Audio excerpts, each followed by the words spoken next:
শখের বিদেশ যে কতটা কষ্ট, যদি না আসেন তাহলে বুঝতে পারবেন। আমি ওয়ার্কশপে গাড়ি দাঁড়া করাইছি দুইটা মেবি 10 মিনিটে। এখন প্রায় বাজে 2:52 বাজে।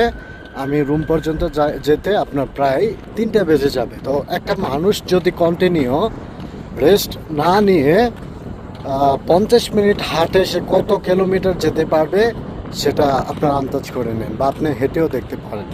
আর হাঁটলে তো খারাপ না, শরীরের জন্য ভালো। তবে রৌদ্রে পড়ে 10 ঘন্টা 9 ঘন্টা ডিউটি করে এতটুকু হাঁটা ইম্পসিবল, বা অনেক কষ্টসাধ্য ব্যাপার। পারবেন, মানুষ পারেন এমন কোনো কাজ, কিন্তু অনেক কষ্ট হবে আপনার।